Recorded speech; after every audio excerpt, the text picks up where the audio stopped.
window. Friendly Predator missile inbound.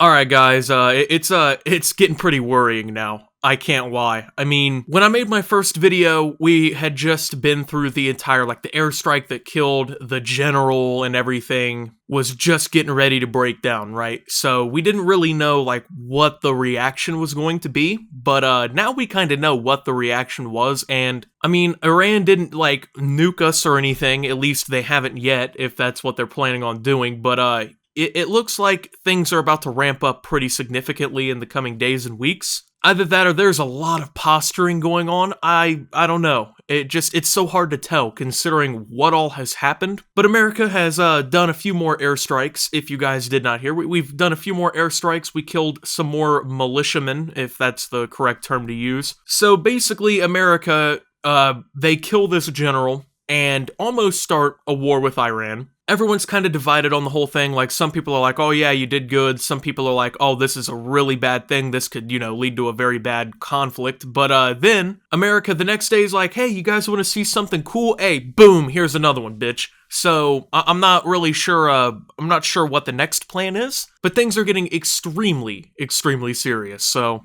today they had the funeral for this Soleimani, which was the general killed by the airstrike that's kind of, led to this entire thing really breaking down. And of course, mourners were chanting death to America. This is a very common thing that happens, especially in Iran, it seems. They just have not been fans of the United States, and when you look back at the history between the US and Iran's relations and the history between the two countries, this has been a pretty long-going thing, right? I mean, they're not fans of the United States. They weren't fans of us beforehand, so. And this wasn't some small little funeral, right? It wasn't like they had some private funeral, 30 people attended, anything like that. Oh no, we're talking thousands of people marching through the streets, praising this general, and also, I can't even pronounce the guy's name. I think it's Abu Mahdi al-Muhandi, I think is how you say his name. He was, another one of these people killed in that airstrike that was tied to a Iranian-backed militia. Iran's been kind of threatening to retaliate ever since this happened, and, who knows what that necessarily means, right? That could mean a lot of different things. I mean, if we're being honest, they could retaliate through some proxy, retaliating through a militia in the area, or they could directly retaliate. And what that could mean is literally just all-out war. It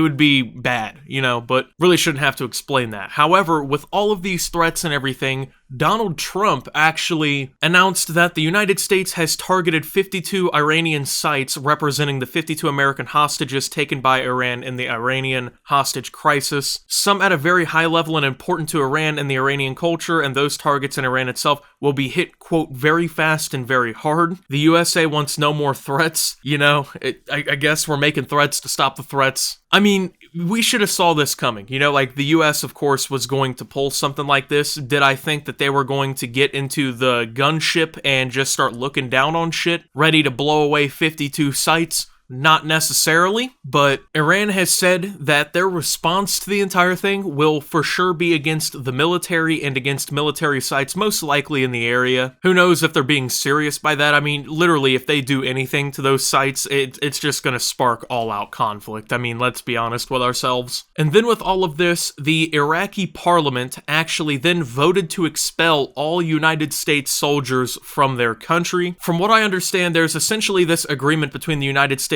in Iraq to have US soldiers inside of Iraq to help fight against militia groups like the Islamic State. And the Iraqi parliament, their vote on this, it's not set in stone. They don't get to decide. A lot of countries, their parliament, they are essentially the voice of the government. They get to make the decision. But the Iraqi parliament's vote is more of a symbolic kind of thing, because even though they did vote in favor to get rid of all US troops inside of Iraq because of all the actions that have taken place recently, they don't want to become a target kind of thing. Whatever their reasoning behind it is, there's probably multiple reasons behind why they did it, but it really doesn't actually mean anything until the Prime Minister of Iraq decides whether or not he wants to expel United States forces from the area, because he gets the final say in the entire thing. But shit is ramping up very fast. Threats are being made very fast, and one of these threats that honestly is, it's psychotic to think about, is apparently an $80 million bounty for Donald Trump's head. So Iran basically loses this general, right? And he's a very influential person in their country. And they say, fuck it, mask off, right? They're like, okay, we have 80 million inhabitants. It's based on their population. We're raising $80 million,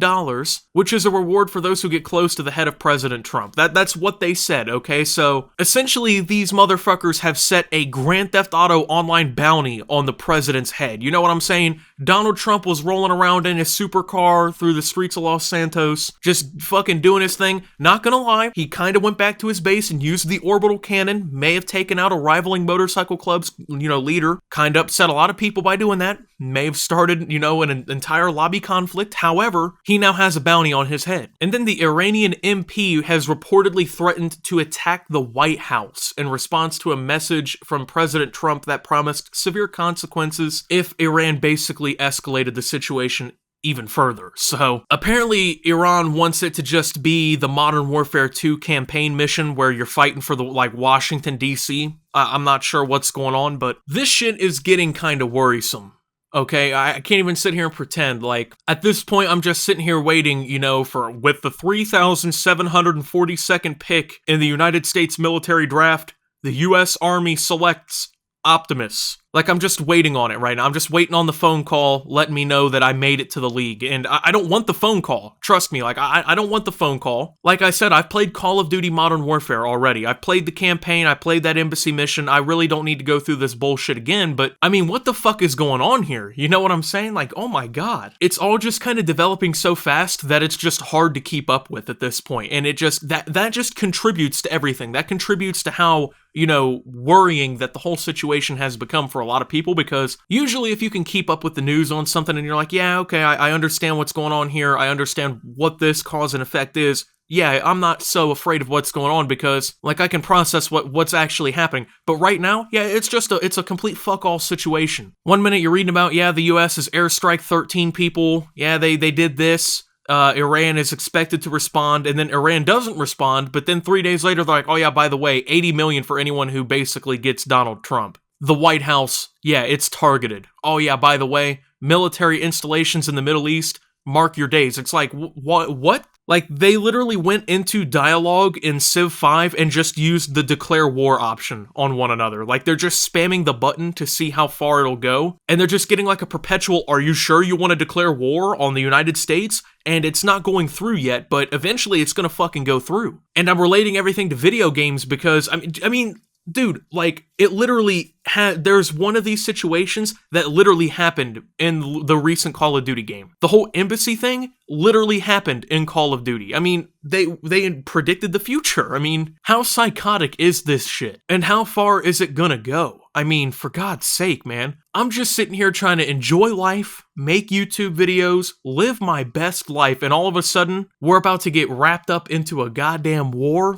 Oh, great, that sounds awesome. But I also notice, the difference in how each country talks and announces things, and I think that it's something noteworthy because when you look at it and you see what's being said, it's not really that far off from one another. The United States essentially said, oh yeah, by the way, if Iran does anything else, we're literally just going to blow up 52 of these sites. Some of them are cultural sites that are important to them, but fuck it, we're going to do it. We're going to hit them fast and hard. I'm Trump. I don't really care what you have to say, right? But then you go and you take a look at what Iran has to say. And here's a direct quote, okay, from the MP of Iran who, actually threatened to attack the White House and whatnot. Quote unquote, when someone declares war, do you want to respond to the bullets with flowers? They will shoot you in the head. Yeah, no shit. I mean, when someone declares war on you, you're not really friends with them. But don't you think maybe this example was a little extreme? I don't know, at this point, it's a complete clusterfuck of news, right? I mean, they're kind of doing things to each other, right? The US, yeah, they're airstriking people. Yeah, Iran, they're kind of talking out their neck and everything. But